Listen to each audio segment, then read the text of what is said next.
The parking lot buzzed with the hum of a typical Saturday afternoon, cars jockeying for spaces outside the bustling supermarket.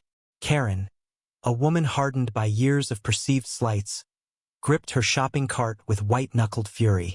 Her eyes locked onto a sleek black sedan parked just inches over the line, crowding her own car.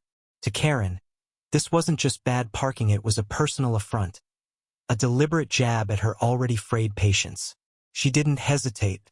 With a quick glance around, she pulled her key from her purse and dragged it along the sedan's side, the metallic screech a fleeting release of her pent-up rage.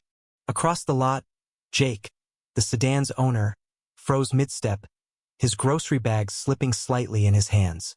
He'd parked in a rush, late for a family dinner, and hadn't noticed the tight squeeze. Now, his jaw dropped as he saw Karen's deliberate vandalism. "Hey!" he shouted, sprinting toward her, his voice cracking with disbelief. "What the hell are you doing to my car?" Karen spun around, her face a mask of defiance, unapologetic. "You parked like an idiot. You deserved it," she spat, her voice loud enough to draw stares from nearby shoppers. The confrontation escalated fast. Jake, usually calm, felt his temper flare. He stepped closer, pointing at the deep scratches marring his car's paint. "You think you can just destroy someone's property? Who do you think you are?" Karen didn't back down, her voice rising to match his. "People like you need to learn respect. I'm sick of entitled jerks like you."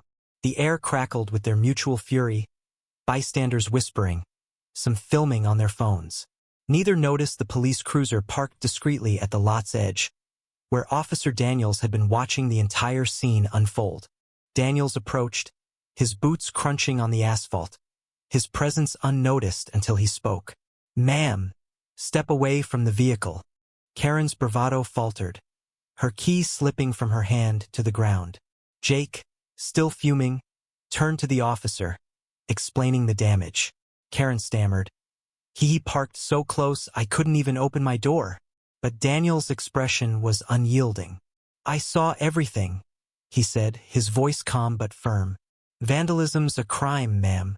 The crowd grew silent, the weight of consequence settling over the scene. Karen's defiance crumbled as Daniels cuffed her, her face paling with the realization of her mistake. Jake, though vindicated, felt no satisfaction, only the sting of a senseless act that would cost him hundreds in repairs. As Karen was led to the cruiser, her head bowed, the onlookers dispersed, some shaking their heads, others still filming.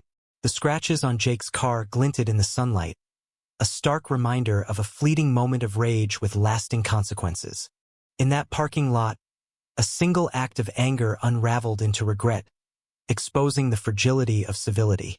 Karen's impulsive choice, born of frustration, cost her far more than she'd imagined: her freedom, her pride, and her place in a community now judging her. Jake, too, carried the weight of the encounter, his trust in others shaken. The incident left a bitter aftertaste, a lesson in how quickly tempers can spiral into ruin. What do you think? Was Karen's reaction justified? Or did she cross a line? How should communities handle conflicts like these to prevent such heartbreak?